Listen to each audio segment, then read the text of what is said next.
Olá, pessoal.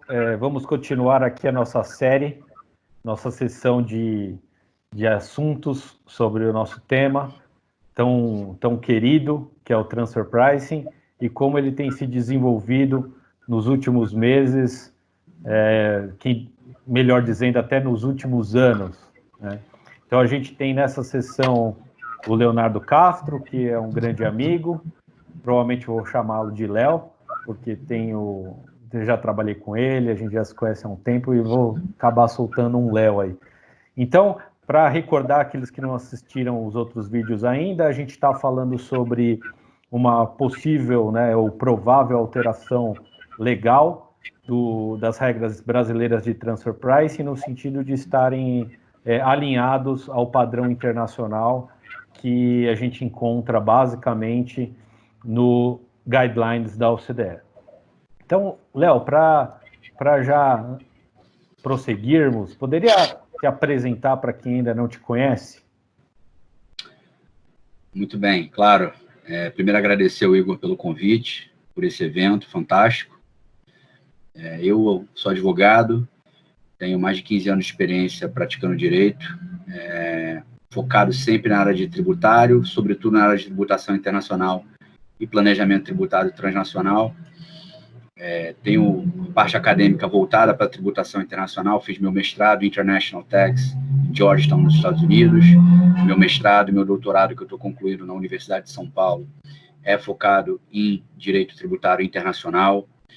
Meus livros publicados e artigos no Brasil e no exterior também focados em tributação internacional, inclusive o Manual de Preço de Transferência Brasil, OCDE e BEPS, que publiquei como um dos coordenadores aqui no Brasil, do qual o Igor contribuiu com um artigo fantástico também. Trabalhei em Nova York, em escritório de advocacia, e, enfim, a minha carreira tem sempre sido pautada para a tributação internacional na área de consultoria e planejamento. É isso. Excelente, Léo, excelente. Muito bom, muito bom. A gente vem conversando já há um tempo sobre várias questões, né, e como esse evento ele tem um caráter mais jurídico, né, e é por isso que estamos conversando com vários juristas, né, como você. Uma coisa que surge sempre na discussão que desenho jurídico institucional também a gente deveria pensar num Brasil alinhando ao CDE.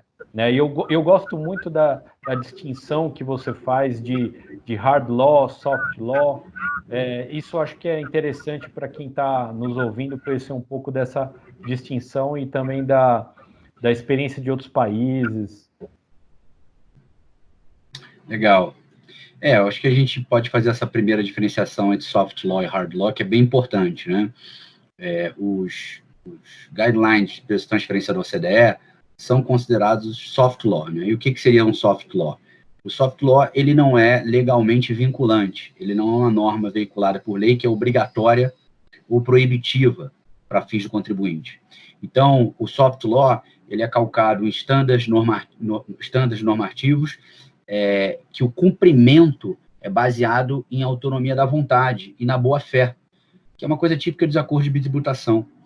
Então, é um mútuo consentimento que torna o soft law aplicável, não é a sua obrigatoriedade. Ao contrário do hard law, que é a própria lei, o império da lei, uma norma veiculada quase sempre por lei, que é obrigatória, que prescreve comportamentos mandatórios e que, portanto, se descumpridos, geram uma sanção. O soft law não tem sanção, a sanção é simplesmente a não aplicação daquele mútuo consentimento que as partes acordaram. Entendi. Muitas vezes a gente ouve até o pessoal falando, né, dos guidelines como regras da OCDE. É engraçado que muita gente usa como regra da OCDE, mas na verdade são diretrizes, né? Não tem como você bem colocou, não tem um caráter punitivo, né? É bem diferente o linguajar, né, de um conjunto de regras, né? Agora, falando sobre mais ordenamentos jurídicos específicos e como alguns países adotaram ou seguem, né, as diretrizes e o princípio arm's length, né, nos Estados Unidos, a gente tem basicamente todo o arm's length, né, ou toda a aplicação tributária do transfer pricing calcada em um artigo do Internal Revenue Code, né, o artigo 482.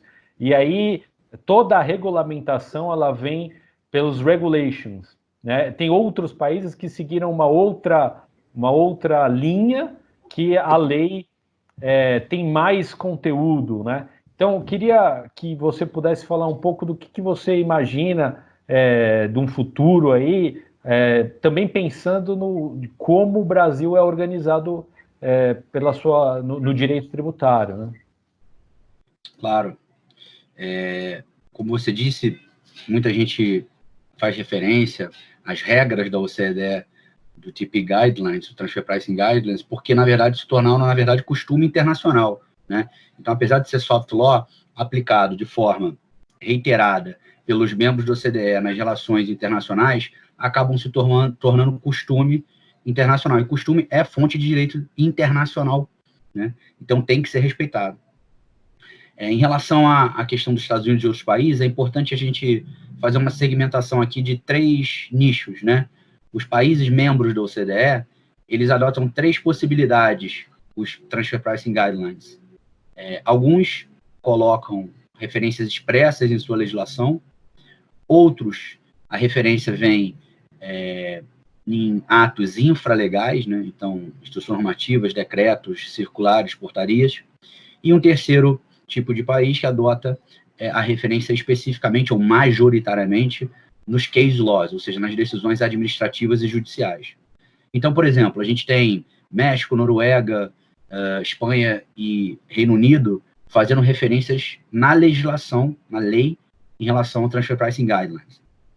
Outros países, como Canadá, Bélgica, Alemanha e o próprio Estados Unidos, fazem referência nos atos da administração, ou seja, nos atos do Poder Executivo.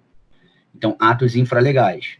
Alguns com referências frequentes, outros com traduções e outros com alguns casos particulares, algumas nuances, mas referências em atos infralegais, como é o caso dos Estados Unidos, que acaba tratando muito a questão do Transfer Pricing Guidelines nas suas regs, né, nas suas instruções normativas, equivalentes ao que a gente tem no Brasil. E um terceiro grupo de países adota majoritariamente as menções ao Transfer Pricing Guidelines nas decisões. A Itália e a Suíça são os principais, a Austrália também costuma fazer isso.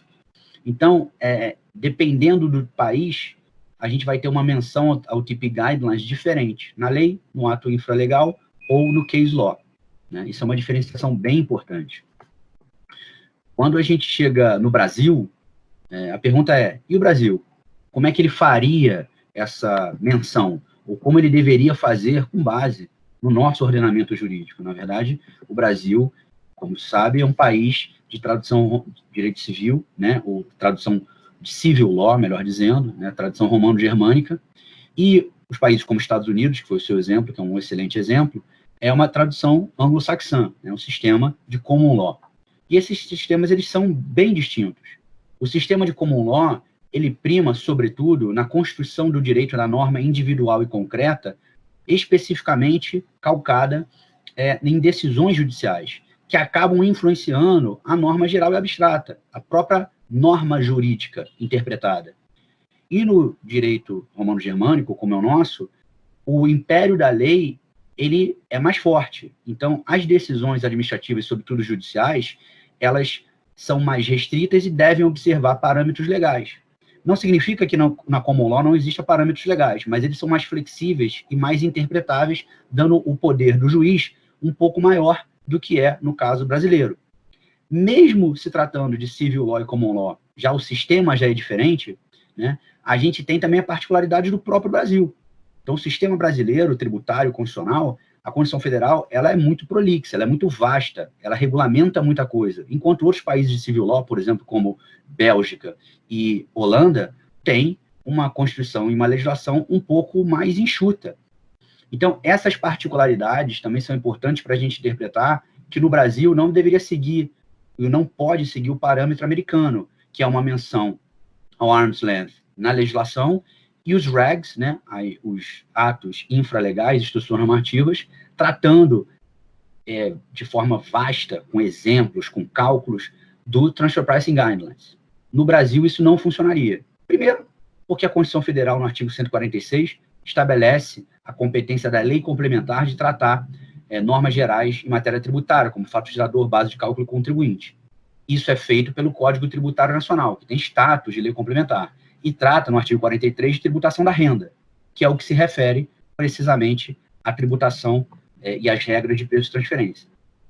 A lei ordinária, por sua vez, que é a Lei 9430 de 96, trata especificamente dos preços de transferência.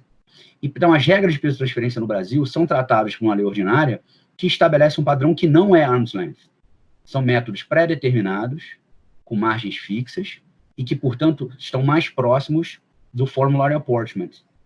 Bom, a gente tem uma menção específica no artigo 20 da 9430 que é possível alterar os percentuais, né, de que tratam as margens de lucro dos métodos.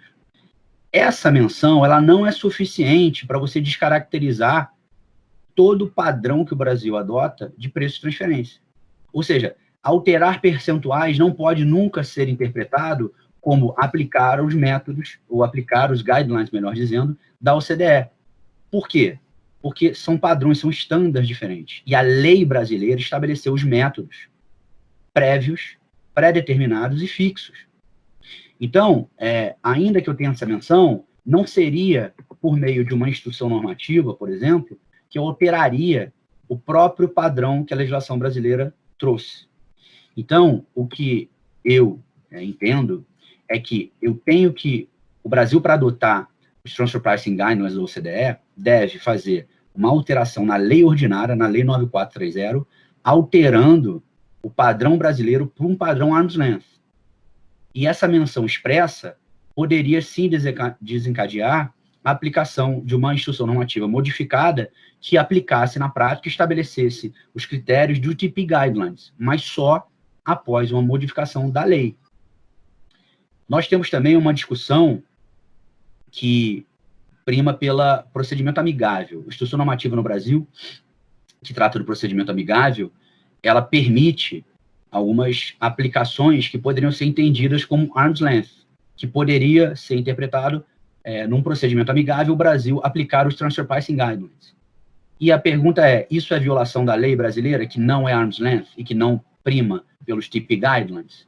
Na verdade, não, porque o procedimento amigável da instrução normativa é para regulamentar algo previsto em tratado contra a bitributação, nos acordos internacionais. E no artigo 9º dos acordos internacionais, dos 33 acordos celebrados pelo Brasil, há expressamente a menção de arm's length. Então, a instrução normativa estaria regulamentando a lei, entre aspas, que seria o tratado. E como os tratados prevalecem sobre a lei interna, com base no artigo 98 do CTN, a instrução normativa de procedimento amigável poderia, sim, aplicar os Transfer Pricing Guidelines para as relações jurídicas em que há o tratado, porque o tratado tem a menção expressa no artigo 9º que o padrão de preço de transferência será o arm's length. Isso também poderia ser feito por uma alteração individual de cada um dos 33 acordos, botando expressamente por meio de protocolo a redação no acordo que será interpretado com base e será aplicado com base nos TP Guidelines, já que o artigo 9º do acordo prevê arm's length e os TP Guidelines são baseados no arm's length. Portanto, uma alteração em protocolo e uma aplicação da instrução normativa de procedimento amigável não seria treaty override, não seria violar a lei 9430 hoje, mas só para os casos em que há tratado de bitributação celebrado. Quando não há, como o caso dos Estados Unidos, Inglaterra, Alemanha, eu não posso aplicar TP Guidelines de forma alguma, a não ser que a lei 9430 de 96 seja alterada, prevendo o arm's length e, portanto, regulamentando com base no TP Guidelines. Perfeito. Não, entendi. Faz bastante sentido. Então, pelo que eu estou entendendo do que você está trazendo para nós aqui,